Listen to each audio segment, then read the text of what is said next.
In my heart and mind, I always return to Atlantic Island Park.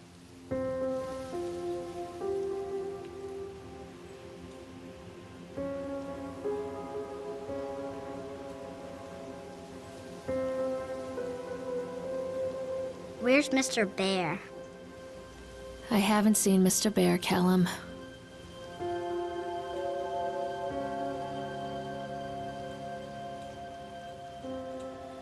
Stay in the car. I'll go and ask information.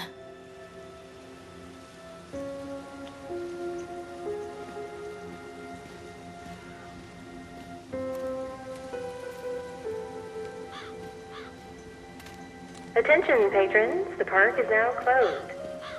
Please make your way to the car park at your earliest.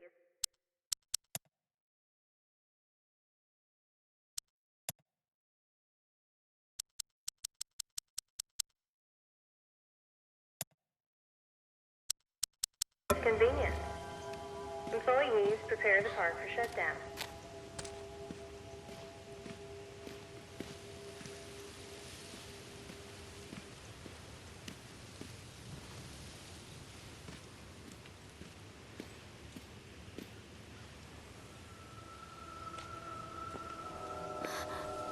What?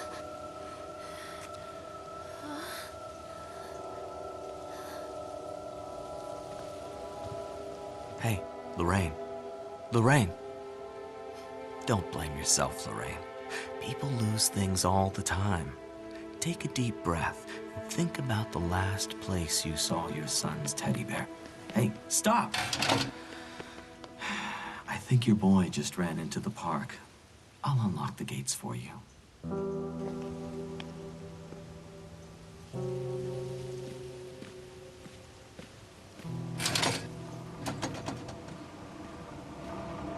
Wait up there for Mommy, Callum! Catch me, Mommy.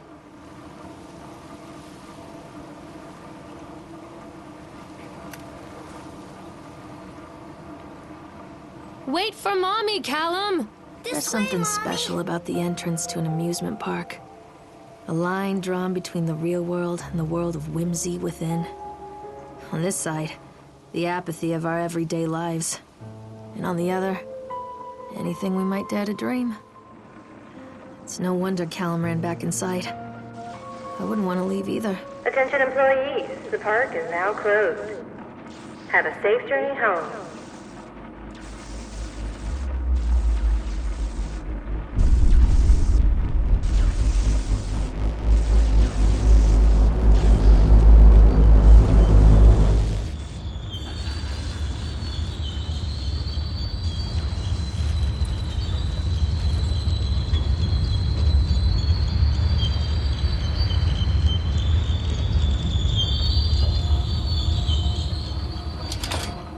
Oh God. The park. What happened here? It's easy to get lost here.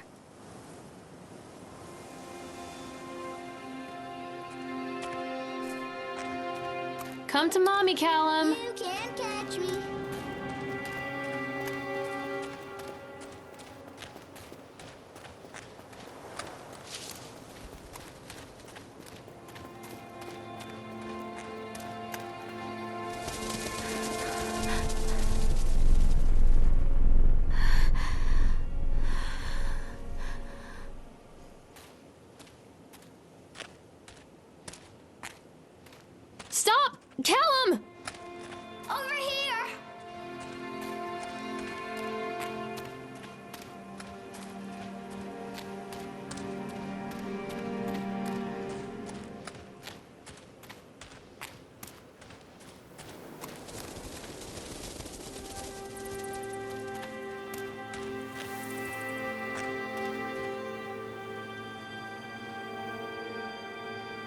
think this belongs to Callum.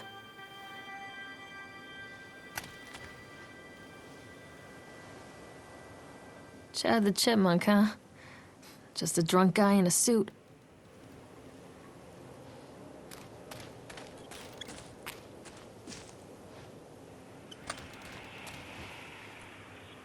I wonder what this is.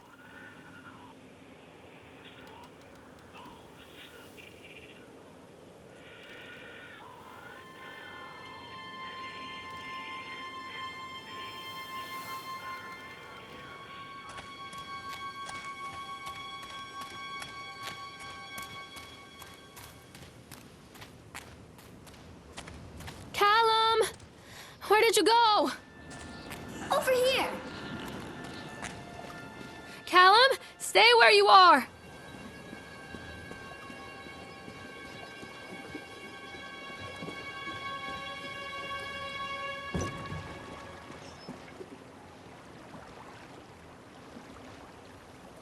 Come on, Mommy.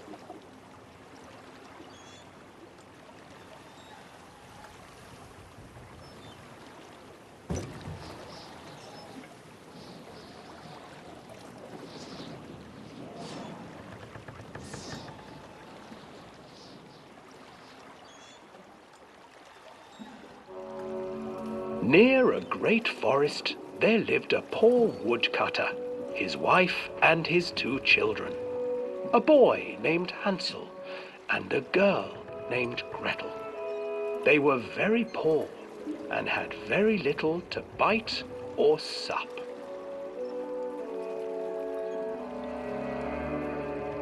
"What will become of us?"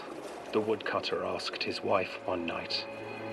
"I tell you what, husband, we will take the children into the thickest part of the forest tomorrow and abandon them there."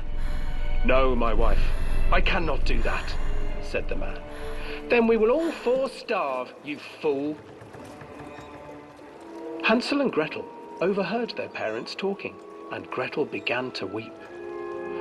"Do not fret, Gretel," Hansel said. He crept out of the hut and gathered white stones from the ground to fill his pockets.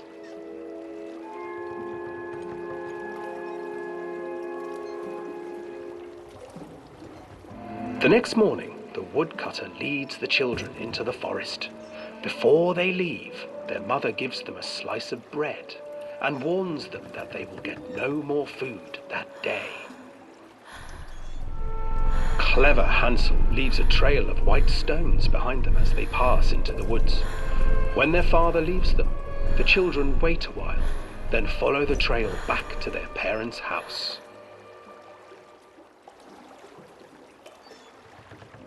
After receiving a thorough scolding from their parents for getting lost in the woods, the children are sent to bed without any supper. Hansel tried to sneak out and collect more white stones, but found that the door was locked.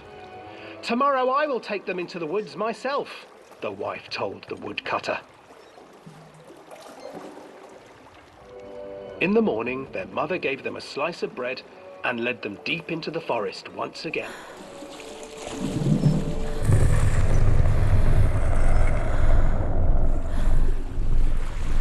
Hansel broke his bread into pieces and left a trail of breadcrumbs to lead them safely home. But hungry-eyed birds snatched up the breadcrumbs and his trail was destroyed.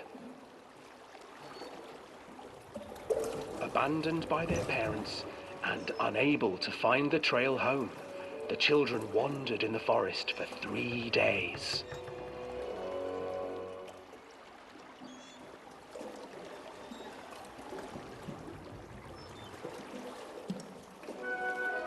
The children stumbled into a clearing with an exceedingly strange house.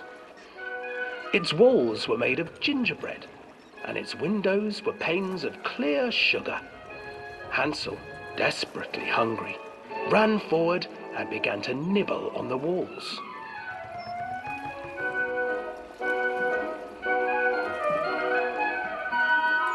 Nibble, nibble, little mouse. Who is nibbling at my house? An old woman emerged from the house, sniffing the air and peering around with cloudy eyes. Oh, you dear children, who brought you here? Just come in and stay with me. No harm will come to you. But Hansel and Gretel stayed back, for the old woman reminded them of their cruel mother. Come, children, don't be afraid. I have something for you. The old woman offered them 2 enormous lollipops. The children took them and began to eat. You see, nothing to fear here. Come inside, the old woman urged, and the children, still licking their sweets, followed.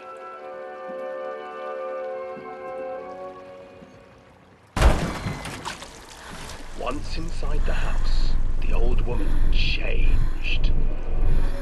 She stuffed Hansel into a cage and put Gretel to work, sweeping and cleaning her hut. Your brother will make a good mouthful, the old witch told Gretel. Once he is fattened up, I shall feast upon him.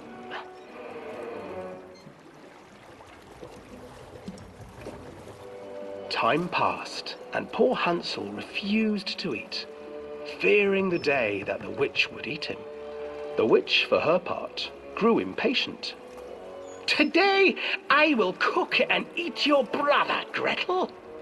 Climb inside and light the oven. But Gretel pretended not to understand. I do not know how. Where is the opening? Fool, the old witch said. The opening is here. And she moved to show Gretel.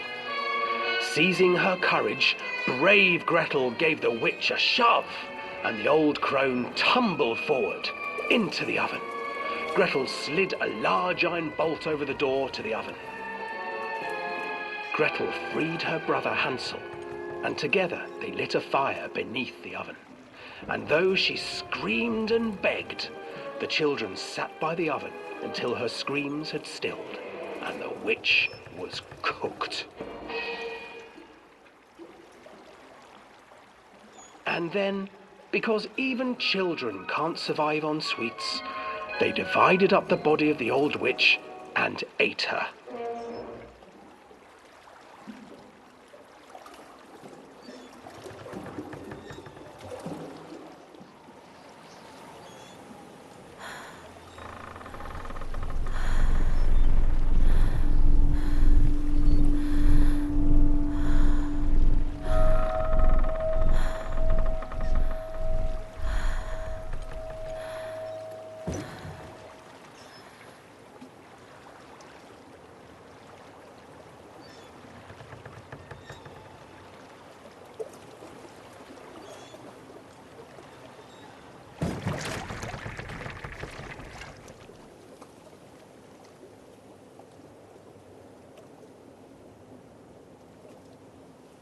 Callum, stay where you are! This way. Hansel and Gretel. I used to read it to Callum when the electricity was shut off. Those poor children.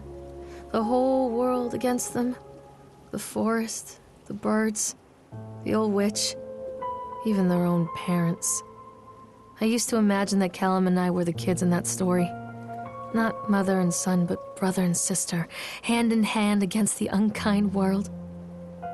We were always hungry, looking for our own house made of candy, looking for the sweetness that could take the pain away.